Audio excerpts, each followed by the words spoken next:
Hi everyone, this is Mari Craig, and you're listening to the Small Steps to Wellness show, a podcast where we discuss how we can achieve more wellness in our lives one small step at a time. For the past 6 odd years, I've taken a special interest in nutrition and I've changed the diet of my family on its head.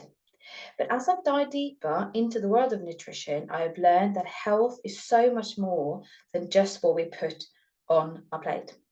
This is why on this podcast we will be talking nutrition, mental health, being in alignment, holistic health care, self care, raising children, and more. We will also be hearing stories of women's journeys to overcome trauma and what it has taught them on the way.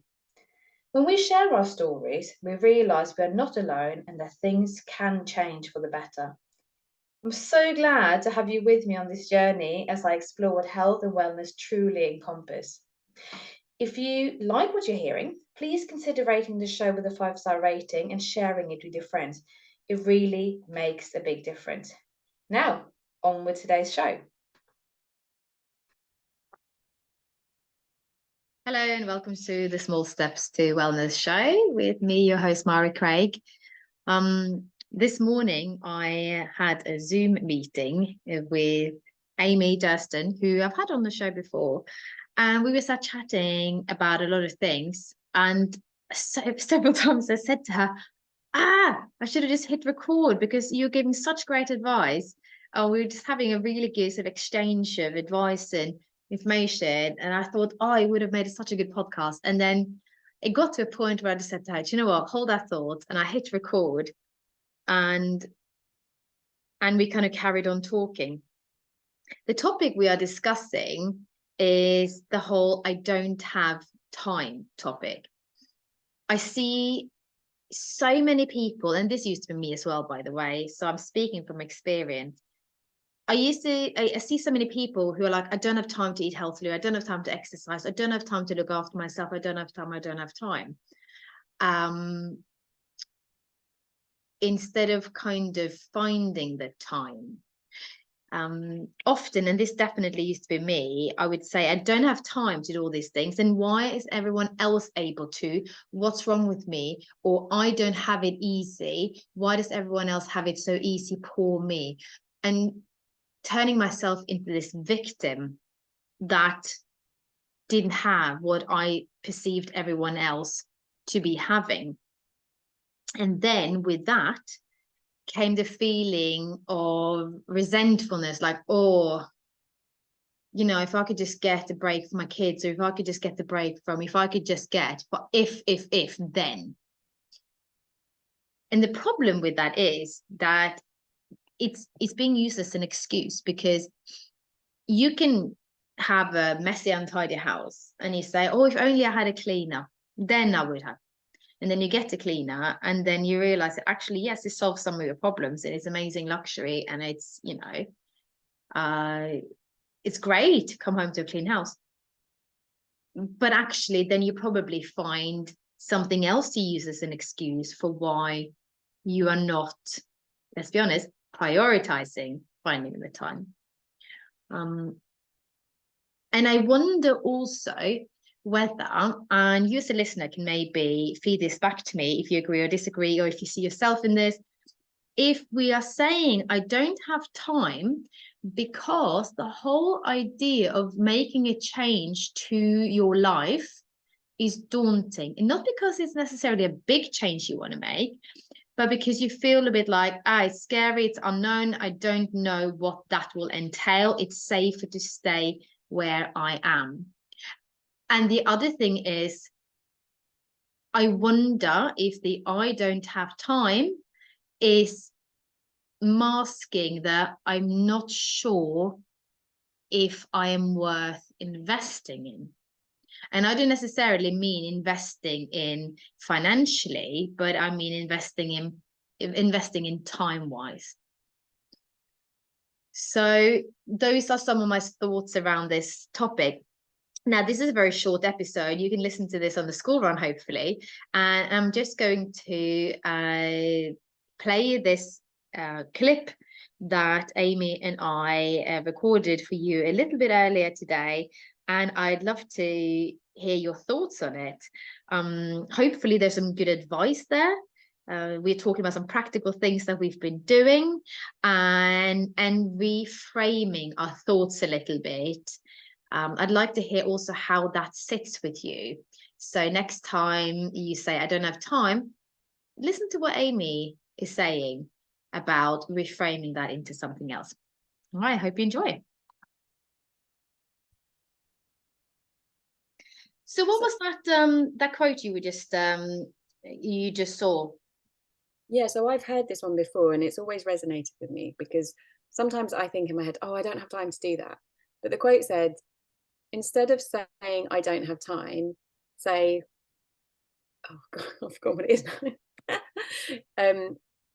I don't. It's not a priority. Was it? Yeah, it was something like that. You said. Priority. It's not a And priority. I remember thinking, well, it is a priority, but I don't have time for it. But then I backtracked and thought, well, actually, that means I'm not making time for it.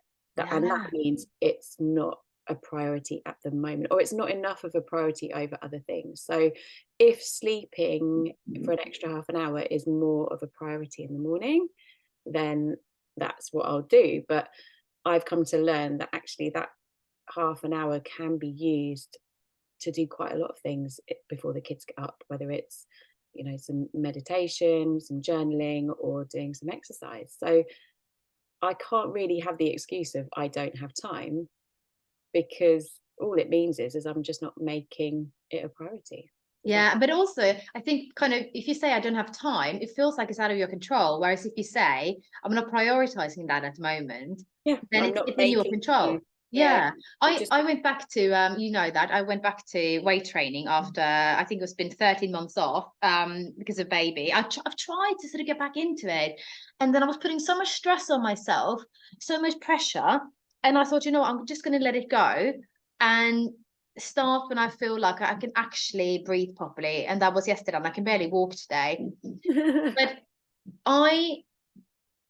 I haven't said I don't have time. I have said I can't, I won't prioritize it at the moment. Yeah, well, you said you weren't ready. Yeah, I wasn't ready. I wasn't ready. I was absolutely exhausted. So I was prioritizing staying in bed as long as possible. I was prioritizing. Gosh, I did all kinds of other exercises. I'm walking up the hill most days with the baby on my tummy. But it was just this whole I don't have time thing. It's it's taking control away from you. Yeah, it does make you think, God, do I want to do it? Yes, I do. Okay, well, then I'll make time for it. Yeah. And that's what's happened to me. Weirdly enough, I went back to exercise today and did my first weight session in 8 weeks, because I had some surgery over the summer, and I was given a 6-week window. Okay, now you're okay to go back to exercise after 6 weeks. But it also coincided with my eldest starting secondary school, and she's having to get up an hour earlier at 6 o'clock to get herself ready to leave the house at 7:10.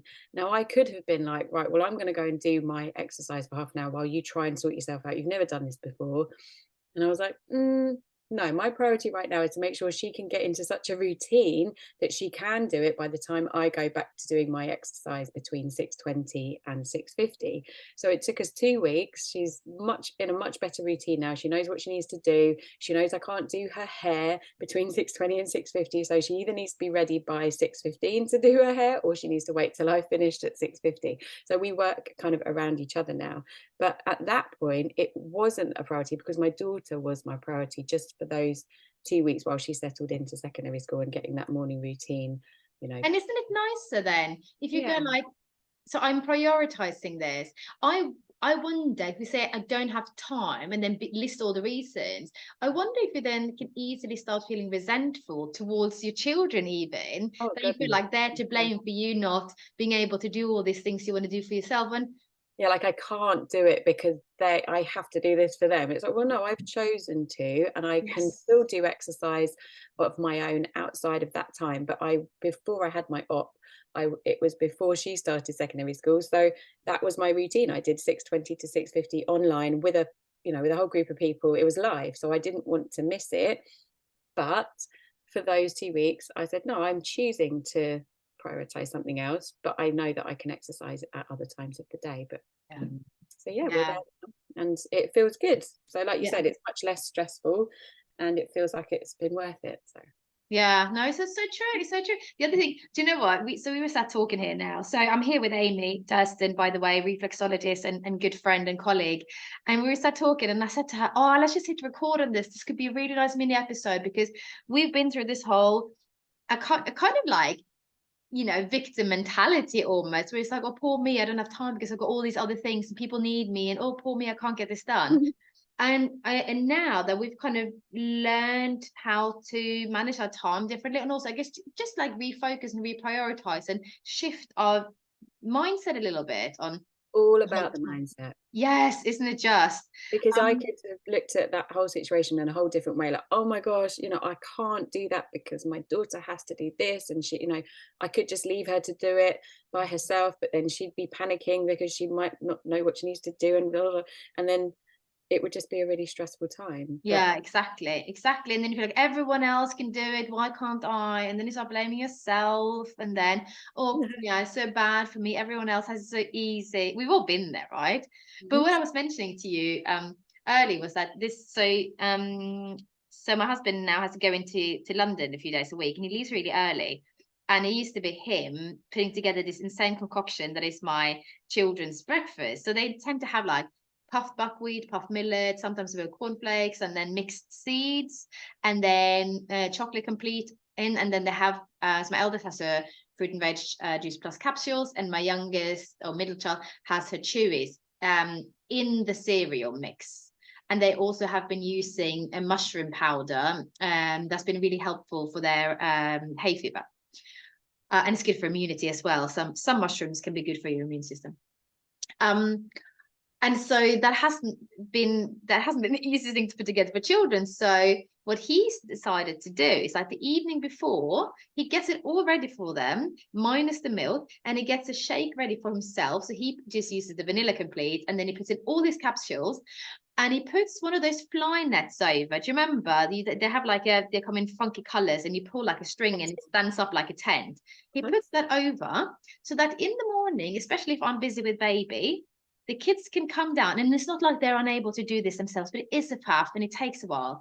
They can come down, grab their bowl, grab the milk out of the fridge, and just pour themselves some milk over the cereal. And he also puts out the Omega blend out there and the vitamin D spray. Now that we're kind of approaching autumn, and so they've got everything they need. So if I'm in a complete sort of frenzy and I haven't been able to organize myself for anything, then I know that they're okay down there, they're eating their breakfast. And it used to be like, oh, I don't have the time and I'm going to stress and oh, it's all on me and blah, blah, blah, blah. But instead, right, a we've much worked it out smoother that way. Yeah, you've got a smoother start to the day. And Yes, thinking about it, as your kids are getting older, they could help him in the evening before they go to bed to get it all exactly. ready. And rather than Exactly. trying to do it in the morning by themselves, which can then get really messy, or they might forget something, and then you've got to oversee it. If they do it with him in the evening, then they'll get to a point where they can do it in the morning by themselves. Exactly. And that goes also for packed lunches, Mhm.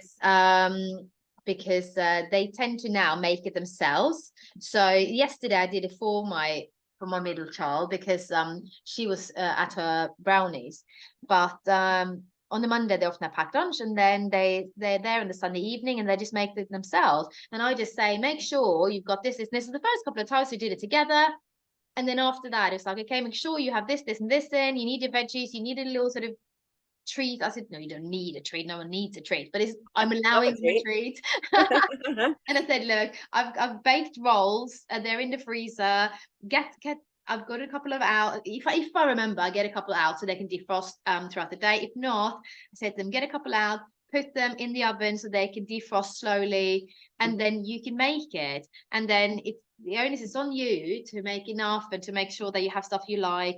And they like doing that, you know? Yeah, and it also teaches them that they also have time, and if they feel like they don't have time, what are the options that they have to kind of overcome that? So rather than rushing about in the morning, if there's, they've been given an alternative, or this would make your morning so much smoother, let's do it in the evening before you Yeah. go to bed. So what we're then able to do in the morning is practice our spellings, and we Yeah. practice our reading, Yeah, there you go. So And you've then got it's still more the time for carnage that. of 5 minutes before, go, go, go, we're going to be late. Yeah, but But also at 'cause least you only have a few minutes, right? that's it. And also trying to do spellings and reading before bed when they're exhausted isn't always the best time either. So No, it sounds like you've got says the former primary school teacher, right? You know all about it. You need to catch the children when they've got enough energy, right? yeah, it's all about timing. For some kids, they've got the energy to do that, but I know for mine and plenty of other kids that I've taught that just before bedtime, fine, you might be able to read a book together, but yeah, spellings and things like that Yeah, probably best done when there's a little bit more energy and focus after breakfast. yeah. Yeah, if there's Ah, great stuff, Amy. Good tips. oh, no worries. You've been listening to the Small Steps to Wellness show with Mari Craig. I am passionate about helping mums get their energy back through simple nutritional changes, because we know that if mummy is happy, the family's happy. If you would like to connect with me, you can find me on Instagram under @smallstepstowellness, or visit my website smallstepstowellness.info. Speak to you soon.